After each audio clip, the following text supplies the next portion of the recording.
Everyone, কেমন আছো সবাই? আশা করি ভালো আছো আর আমিও খুব ভালো আছি। আমার নতুন একটা ভিডিওতে তোমাদের অনেক অনেক স্বাগত এবং অনেক ভালোবাসা।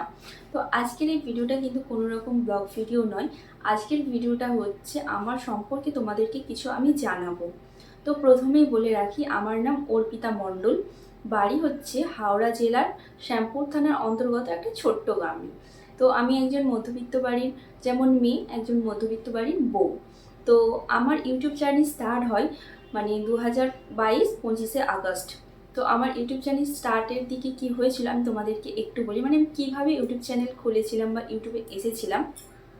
তোমরা তো কম বেশি আমাকে সবাই জানো, কারণ আমার অল্প সংখ্যক কিছু ফলোয়ার্স আছে। আমি যে একবারে নতুন খুঁজি তো এরকম নয়। তো কিছুজন তো আমাকে চেনো। আমার বিয়ের 15 দিন পরেই কিন্তু আমি আমার হাজব্যান্ডের কাজের জায়গায় বাইরে চলে আসি। তো সকালে হাজব্যান্ড খেয়ে দিয়ে কাজে চলে যাওয়ার পর কিন্তু আমার সেরকমভাবে কোনো কাজ থাকতো না, শুধু খাওয়া, ঘুম আর ফোন ঘাঁটা ছাড়া। তো তখন আমি বেশ কয়েকজনের ভিডিও দেখতাম, খুব ভালো লাগতো। তো সেখান থেকে কিন্তু আমি আমার মনে আশা জাগে আর কি, যে আমিও ভিডিও বানাবো। তো আমি কি করে ভিডিও বানাতে হয় আমি তাও জানতাম না, শুধু ইচ্ছাটুকু ছিল যে হ্যাঁ আমি ভিডিও বানাবো। তো আমি ইউটিউব সার্চ করি, ইউটিউবে অনেক টিউটোরিয়াল দেখি ভিডিও কিভাবে বানায়, কিভাবে এডিট করে। তো সেখান থেকে আমি শিখে, তো আমার মনে আশা জাগে যে আমি ভিডিও বানাবো। তো হাজব্যান্ড একদিন সন্ধ্যেবেলা কাজ থেকে আসার পর আমি হাজব্যান্ডকে জিজ্ঞাসা করেছিলাম যে দেখো, আমি অনেকজনেরই ভিডিও দেখি, আমার খুব ভালো লাগে। তো আমিও না একটা ফেসবুক পেজ খুলতে চাই। তখন ফেসবুক দেখতাম, ফেসবুক ঘাঁটতাম, ফেসবুকে পেজ খুলতে চাই। তো ও তখন বলেছিল হ্যাঁ খোলো না, কি আছে, তুমি সারাদিন একা থাকো, যদি ভিডিও করে টাইম পাস হয় তো করো। তো ও তখন বলেছিল যে ফেসবুক পেজ খুলছো, ও সোশ্যাল মিডিয়ায় কাজ করবে, ঠিক আছে, তোমাকে কিন্তু যেমন ভালোটাও নিতে হবে তেমন কিন্তু খারাপটাও নিতে হবে। তুমি কি পারবে সেটা, যে খারাপ ভালোটা নেবে, খারাপটা নেবে না, যে তখন ভাববে যে কেন মানুষ খারাপ কমেন্ট করলো, তুমি তুমি কি সেটা নিতে পারবে? কারণ পৃথিবীতে যেমন ভালো মানুষও আছে তেমন অনেক খারাপ মানুষও আছে। তোমার ভুল না থাকলেও তারা ভুল ধরার চেষ্টা করবে। তো আমি তখন তাকে বলেছিলাম হ্যাঁ, তুমি যদি পাশে থাকো অবশ্যই আমি ভালো খারাপ সবটাই নিতে পারবো। তো তারপর একটা ফেসবুক পেজ খুলি। প্রথম ফেসবুক পেজ খোলা আমার 15ই আগস্ট। তো ওখানে সুভাষ অর্পিতা লাভলি ব্লগস দিয়েছিলাম পেজটার নাম আর কি। তো এখন বর্তমানে ওই পেজটা নেই, কারণ কিছু কারণবশতর জন্য পেজটা আমার ডিলিট হয়ে যায়। তো ফার্স্ট আমার ওই পেজটা খোলা।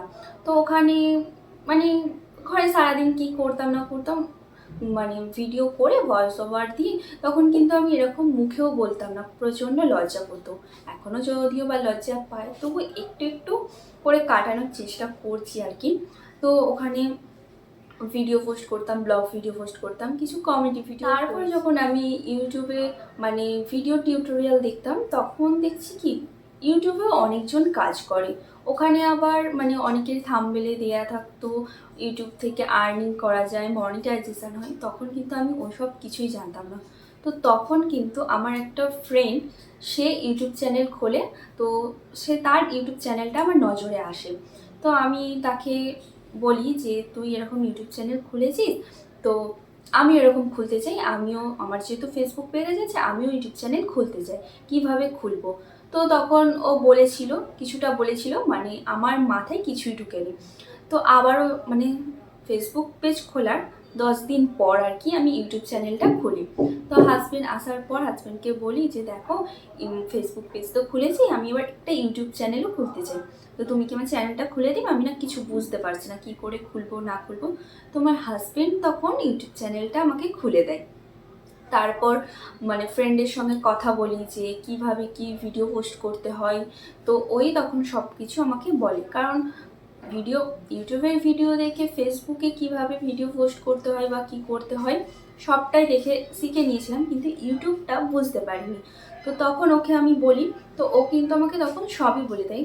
এবং আজও পর্যন্ত যদি কোনো প্রবলেম হয় আমি কিন্তু ফার্স্ট ওকেই ফোন করি, আর যে বলি কি প্রবলেম হচ্ছে না হচ্ছে, ও কিন্তু এখনও আমাকে প্রচণ্ড পরিমাণে হেল্প করে। তো ওই তখন বলে যে ইউটিউব চ্যানেল খুললে ইউটিউব স্টুডিও খুলতে হয়, ওখান থেকে ভিডিওর কত কি ভিউজ আসে বা কিছু আর আদার্স আর কি, ওইগুলো দেখতে হয়।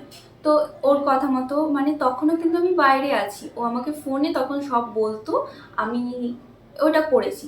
হাজব্যান্ড ইউটিউব চ্যানেলটা খুলে দেওয়ার পর আমি কিন্তু ইউটিউব স্টুডিওটা নিজেই, ও ফোনে বলতো, স্ক্রিনশট পাঠাতো, সেই দেখে দেখে আমি কিন্তু ওয়াইটি স্টুডিওটা খুলেছিলাম। তো তারপর থেকে ভিডিও দিতাম, শর্ট ভিডিও দিতাম, তারপর কিন্তু মাঝে সাঝে টুকটাক ভিডিও করতাম। এরকম করতে করতে কিন্তু আমার 1 বছর কেটে যায়, আমি বাড়িও চলে যাই। তো ভেবেছিলাম বাড়ি গিয়ে কিন্তু ভালো ভিডিও করব, তোমাদের সঙ্গে রিপ্রেজেন্ট করব ভিডিওগুলো, কিন্তু সেভাবে হয়ে ওঠেনি। কারণ যেহেতু আমি শ্বশুরবাড়িতে তেমন কোথাও বেরোতাম না, আর সত্যি কথা বলতে একঘেয়েমি কাজের ভিডিও করতে আমার ভালো লাগতো না, আর সেখানে তোমাদের দেখতে কি করে ভালো লাগবে, তাই সেখানেও কিন্তু টুকটাক ভিডিও করতাম, মাঝে সাঝে ব্লগ ভিডিও, শর্ট ভিডিও, মায়েদের বাড়ি গেলে সেখানে ভিডিও করা, শর্ট ভিডিও। তো এরকম করে করে কিন্তু আরও 1 বছর কেটে যায়। মোট 2 বছর কিন্তু আমার ইউটিউব জীবনে চলে যায়, কোনো কিছুই হয়নি। তো আবারও কিন্তু মানে 2022-এ খুলেছিলাম, 22টাও চলে যায়, 23টাও চলে যায়, 2024 2রা সেপ্টেম্বর আমি কিন্তু আবারও আমার হাজব্যান্ডের সঙ্গে আমার হাজব্যান্ডের কাজের জায়গায় বাইরে চলে আসি। আর আজকে হচ্ছে সেপ্টেম্বরের 4। তো আজকে থেকে আমি নিজের কাছে প্রতিজ্ঞাবদ্ধ হচ্ছি যে আমি কিন্তু আর কোনো রকম কাজে ফাঁকফোকর রাখবো না। আমার ইউটিউব চ্যানেলের সাকসেস আমি আনবই, আমিও আমার নিজের পরিচিতি বানাবো। কিন্তু তোমাদের ভালোবাসা, তোমাদের সাপোর্ট অবশ্যই প্রয়োজন, তোমাদের ছাড়া কিন্তু আমি এক পাও এগাতে পারবো না। তো তোমরা সবাই আমাকে একটু ভালোবাসা দিও, একটু সাপোর্ট করো। আর কিন্তু আমার চ্যানেলেও নতুন নতুন ভিডিও আসবে। তো সারাদিন একা একা কী করে কাটাবো না কাটাবো, হাজব্যান্ড কাজে চলে যাওয়ার পর কী করে থাকি, সবটাই তোমাদের সঙ্গে শেয়ার করব। অবশ্যই কিন্তু আমার পাশে থেকো। তো আজকের মতো ভিডিওটা এই পর্যন্ত। তো সবাইকে টাটা, ভালো থেকো, সুস্থ থেকো এবং সাবধানে থেকো।